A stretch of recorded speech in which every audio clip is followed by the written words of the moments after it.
Alors oui, c'est un très gros chantier. Pour le remettre dans son contexte, en fait, on est sur la démolition des Capitaines, qu'on appelle la démolition des Capitaines 2, qui représente les bâtiments Grassin, Point et Laffitte, 270 logements. Mais l'opération de démolition des Capitaines, c'est 749 logements. Donc on s'organise en se faisant aider par des experts qu'on a préalablement recrutés afin de monter nos cahiers des charges et de recruter les meilleurs bureaux d'études pour nous aider.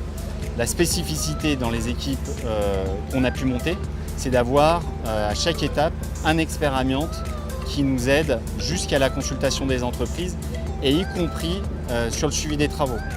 Comme on disait, il y a un plan de retrait qui a été déposé un mois préalablement à l'inspection du travail, aux médecins et au service de prévention.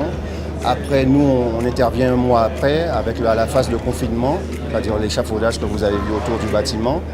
Et préalablement, nous, on fait la partie curage, c'est-à-dire enlever tout ce qui nous gêne, qui va nous gêner pour le désamiantage. Après, une fois ça terminé, le confinement terminé tout autour, on met les extracteurs pour créer une dépression.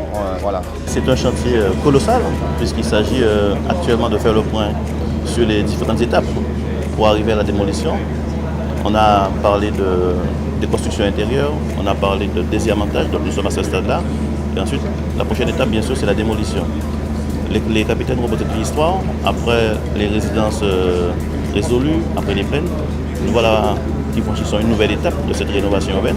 Donc nous allons, d'ici la fin de l'année, procéder à la démolition. Et donc c'est une nouvelle étape qui s'ouvre pour la rénovation urbaine.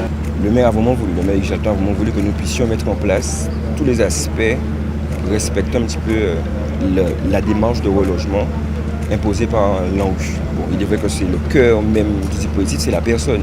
Donc du coup, ça se déroule sur 3 phases. La première des phases, c'est-à-dire en post-relogement, il y a une phase de concertation où la personne, en fait, on lui indique voilà le projet qui va se mettre en place. Par la suite, il y a des commissions sociales où on va élaborer quelles sont leurs difficultés, quelles sont leurs ressources financières, la composition familiale, leurs souhaits.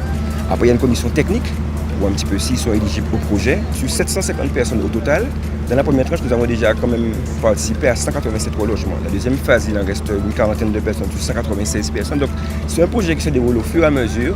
Sereinement, c'est vrai qu'il y a beaucoup d'attentes, c'est normal, mais on traite de l'humain en fait. Donc, du coup, on doit se rapprocher au maximum des personnes, tenir compte de leurs difficultés pour au mieux répondre à leurs attentes.